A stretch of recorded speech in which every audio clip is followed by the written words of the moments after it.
Donc on va commencer par le placement en agglomération. Le placement en agglomération, donc nous sommes ici avec la moto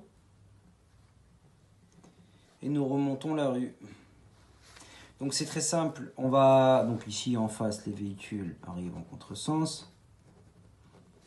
On va partager nos chaussées en 3 parties égales. On a ça, on va partager ça ici, on a une première voie, une deuxième voie là où on est placé et une troisième voie. Donc, lorsque je vais tout droit en agglomération, on est toujours sur la partie numéro 2. Toujours sur la partie numéro 2, parce qu'on est un véhicule, et un véhicule est toujours au milieu de sa voie.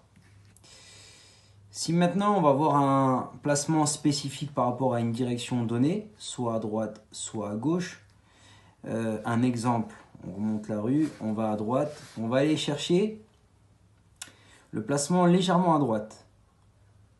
Donc je ne veux pas que vous allez chercher trop vers la droite parce que vous allez trouver plein de déchets, des graviers par terre, des clous qui peuvent nous gêner, nous faire déraper, comme on sait que l'équilibre est très précaire en deux roues.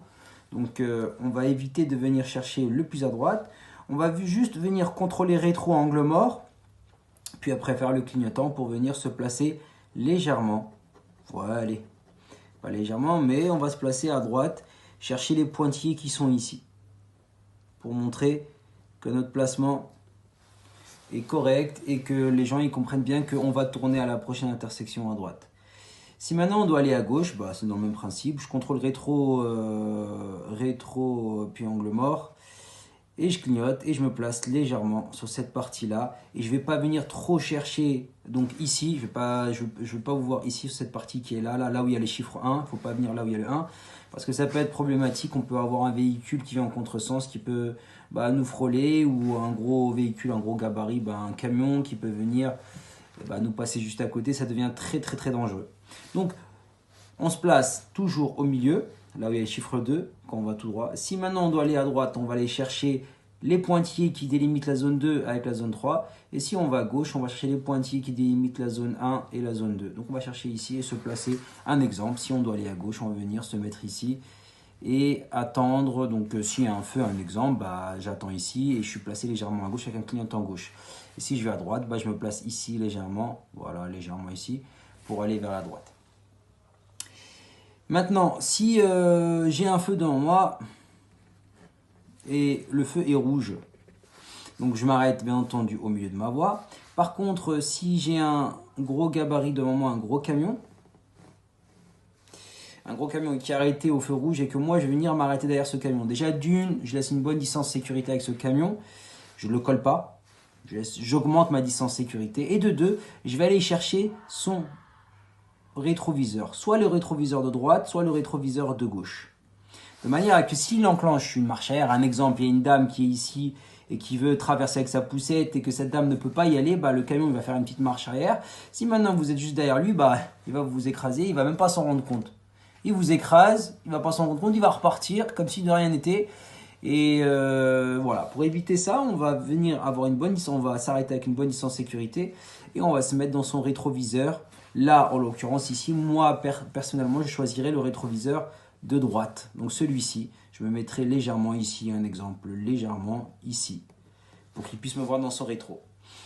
Je ne vais pas me mettre ici son rétroviseur de gauche, tout simplement parce que si je m'écarte légèrement à gauche, encore une fois, je peux rencontrer des véhicules qui vont me frôler et ça peut être problématique. Mais si maintenant j'ai une petite voiture avec un rétroviseur intérieur, je me mets derrière elle, position numéro 2 parce que je vais toujours tout droit et quand on va tout droit, on se positionne toujours au milieu. Ça, c'était la petite spécificité pour le gros camion qui n'a pas de rétroviseur intérieur. Donc, on remonte la rue tranquillement. Je suis là, donc bien au milieu. Là, je détecte une intersection et je me pose des questions. Est-ce qu'elle est à caractère prioritaire à droite ou pas? Donc, tout simplement, j'ai tout à fait le droit de contrôler rétro-angle mort. Je fais rétro-angle mort. Et je vais venir chercher les pointillés côté gauche. Les pointillés qui étaient là, les pointillés qui délimitaient la zone 1 et la zone 2. Donc, les pointillés qui sont ici. Je vais placer ma moto ici, de manière à ouvrir mon champ de vision et à anticiper un éventuel véhicule qui peut arriver.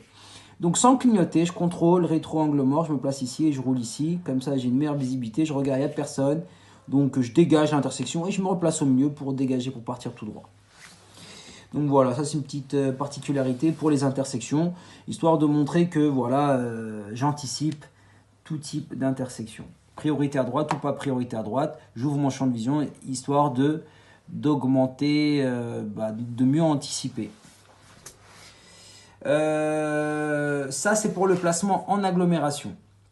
Maintenant, si on est hors agglomération, un exemple sur une route départementale, une nationale, le placement qui va être correct, donc imaginons que cette route-là, donc on oublie tout ça. Nous sommes sur une route, une nationale, voilà, on a une nationale, et voilà, qui n'est pas séparée par un terre-plein central. Donc on a des voitures qui roulent à 70, il y a des motos aussi, mais le placement de cette moto n'est pas bon. Le placement n'est pas bon.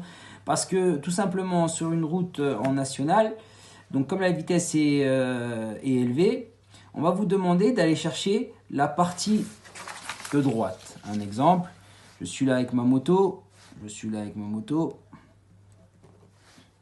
j'ai cette largeur de la chaussée, donc je partage la largeur en trois parties égales, donc première, deuxième, troisième.